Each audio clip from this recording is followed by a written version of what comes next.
रात की प्रार्थना को दिनचर्या में शामिल करने के लिए महंगी सामग्री या लंबा समय आवश्यक नहीं। स्पष्ट संकल्प, स्वच्छ स्थान और कुछ मिनटों की सच्ची उपस्थिति पर्याप्त शुरुआत है। धीरे धीरे समय बढ़ाया जा सकता है, पर पहले ऐसा रूप चुनें जिसे आप नियमित रूप से निभा सकें। अब रात की प्रार्थना के मुख्य भाव पर आए। इस अभ्यास में बाहरी क्रिया हमें भीतर की अवस्था याद दिलाती है। हाथ जुड़ते हैं तो अहंकार को नम्र करने का संकेत मिलता है। दीपक जलता है तो विवेक जागृत रखने का स्मरण होता है। नाम लिया जाता है तो बिखरे विचारों को एक केंद्र मिलता है। इन संकेतों को समझकर की गई पूजा अधिक अर्थपूर्ण हो जाती है।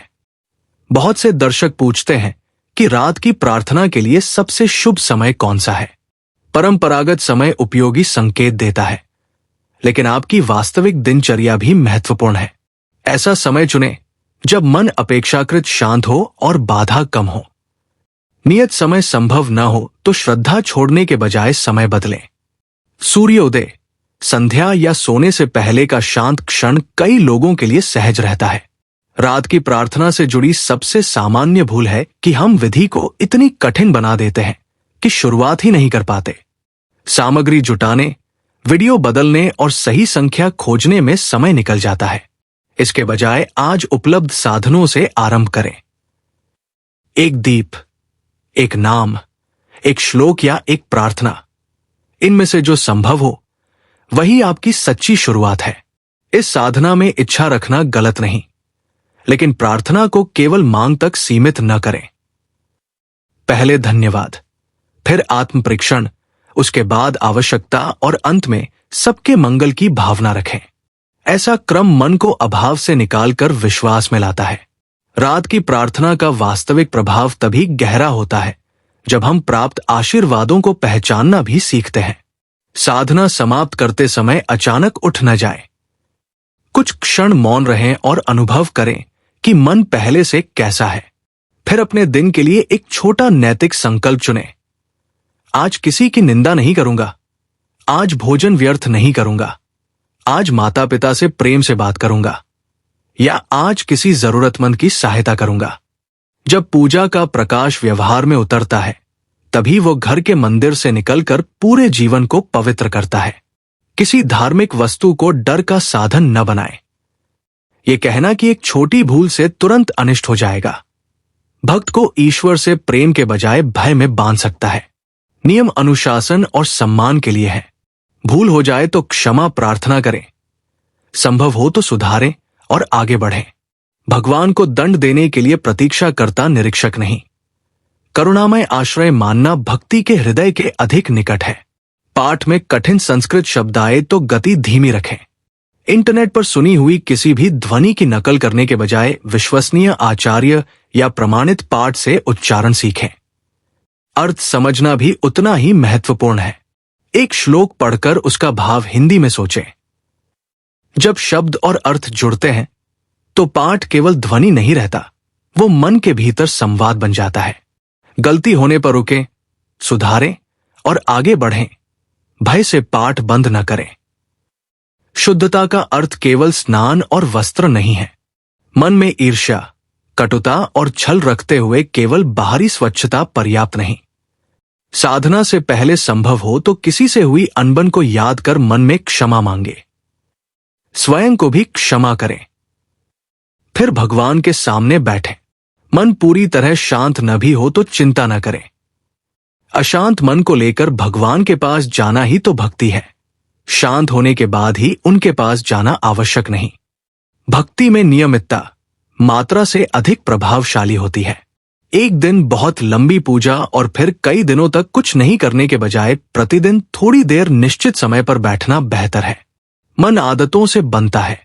जब एक ही स्थान, एक ही समय और एक ही संकेत, जैसे दीपक, घंटी या नाम स्मरण, बार बार दोहराया जाता है तो धीरे धीरे मन स्वयं शांत होने लगता है। शुरुआत छोटी रखें पर निभाएं।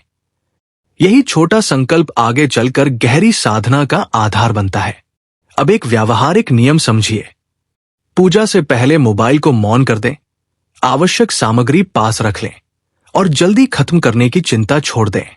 3 गहरी सांस लें, सांस भीतर जाए तो मन में ईश्वर का नाम, सांस बाहर आए तो तनाव को छोड़ने का भाव रखें। यह कोई जटिल योग नहीं, बल्कि मन को वर्तमान क्षण में लाने का सरल तरीका है। इसके बाद किया गया जप, पाठ या आरती अधिक एकाग्र अनुभव होती है। धार्मिक प्रतीकों को समझते समय 2 स्तर ध्यान में रखें। पहला परंपरागत अर्थ, जो ग्रंथों, आचार्यों और परिवार की स्मृति से आता है। दूसरा मनोवैज्ञानिक और सामाजिक अर्थ, जो हमें अनुशासन, एकाग्रता, कृतज्ञता और समुदाय से जोड़ता है। दोनों स्तरों को विरोधी बनाने की आवश्यकता नहीं। किसी प्रतीक की वैज्ञानिकता सिद्ध करने के लिए बढ़ा चढ़ाकर दावे करने के बजाय उसके प्रमाणित धार्मिक और व्यावहारिक अर्थ को ईमानदारी से समझना बेहतर है। अब इस साधना को क्रम से समझते हैं। स्थान को व्यवस्थित करें, आसन बिछाएं और पूर्व या उत्तर की ओर सहज होकर बैठें। दिशा से अधिक आवश्यक है कि शरीर स्थिर और आरामदायक हो। सामने दीपक या केवल एक स्वच्छ पुष्प रख सकते हैं। जल से आचमन की परंपरा जानते हो तो करें, अन्यथा हाथ जोड़कर आंतरिक शुद्धि का संकल्प लें। अपने इष्ट का ध्यान करें, 3 बार नाम लें और फिर आज की मुख्य साधना प्रारंभ करें। जल्दबाजी न करें, हर क्रिया का अर्थ मन में महसूस करें। इस विषय को चमत्कार पाने की मशीन न बनाएं। पूजा, व्रत, जप या तीर्थ का उद्देश्य केवल मनचाही वस्तु प्राप्त करना नहीं है। इनका गहरा उद्देश्य हमारी दृष्टि को बदलना है। अहंकार थोड़ा कम हो, क्रोध पर नियंत्रण बढ़े, वाणी मधुर हो, परिवार के प्रति जिम्मेदारी जागे और दूसरों के दुख को समझने की क्षमता विकसित हो। साधना के बाद व्यवहार न बदले तो हमें बाहरी विधि के साथ अपने भीतर भी देखने की आवश्यकता है। जब करते समय माला का उपयोग करें तो उसे सम्मान से रखें। सामान्यतः तर्जनी से माला न फेरने की परंपरा बताई जाती है। अंगूठे और मध्यमा से मन के आगे बढ़ाए जाते हैं। मेरु मनके पर पहुंचकर माला पलट दी जाती है, उसे पार नहीं किया जाता। परंतु जो व्यक्ति पहली बार शुरू कर रहा है वो इन नियमों के भय से जप न छोड़े। पहले नाम से संबंध बने, फिर धीरे धीरे विधि सीखें। नाम का उच्चारण स्पष्ट, मध्यम या मानसिक, तीनों प्रकार से किया जा सकता है। भोग बहुत बड़ा होना आवश्यक नहीं। स्वच्छ जल, फल, दूध, गुड़, घर का सात्विक भोजन या केवल भाव से अर्पित तुलसी पत्र भी पर्याप्त हो सकता है, जहां परंपरा अनुमति देती हो। पहले भोजन भगवान को अर्पित करने का अर्थ है अपने अधिकार बोध को नम्र करना। कुछ क्षण प्रतीक्षा के बाद वही भोग प्रसाद बनकर परिवार में बांटें। प्रसाद कम हो तो छोटा हिस्सा दें, लेकिन सम्मान से दें। उसे सामान्य वस्तु की तरह फेंकना या व्यर्थ करना उचित नहीं। हर परंपरा के पीछे एक ही कारण हो, यह आवश्यक नहीं। समय, क्षेत्र, संप्रदाय और परिवार के अनुसार अर्थ बदल सकते हैं। इसलिए यही एकमात्र सत्य है। जैसे वाक्य सावधानी से बोलें। विश्वसनीय जानकारी देते समय कहें कि अनेक परंपराओं में ऐसा माना जाता है, जबकि कुछ स्थानों पर अलग रीति है। ये भाषा श्रद्धा को कमजोर नहीं करती, वो विविधता का सम्मान करती है। घर के सभी सदस्यों की दिनचर्या एक जैसी नहीं होती, इसलिए किसी पर पूजा थोपना भक्ति नहीं है। बच्चों को कहानी, संगीत और प्रसाद के माध्यम से जोड़ें। बुजुर्गों की सुविधा का ध्यान रखें। कामकाजी सदस्य के लिए छोटा अभ्यास चुनें। भक्ति का वातावरण प्रेम से बनता है, तुलना से नहीं। जो व्यक्ति आज केवल 1 मिनट नाम ले पा रहा है, वही कल 10 मिनट बैठ सकता है। उसका पहला कदम सम्मान के योग्य है। बच्चे जब क्यों पूछे तो उन्हें चुप न कराएं। सरल भाषा में उत्तर दें और जहां जानकारी न हो वहां स्वीकार करें कि हम मिलकर विश्वसनीय स्रोत से जानेंगे। प्रश्न श्रद्धा का शत्रु नहीं। सही दिशा में पूछा गया प्रश्न समझ को गहरा करता है। परिवार में ऐसी संस्कृति बनाए जहां भक्ति के साथ जिज्ञासा भी सुरक्षित रहे। सबसे पहले एक बात मन में बैठा लें, भगवान बाहरी प्रदर्शन से अधिक भीतर की सच्चाई देखते हैं।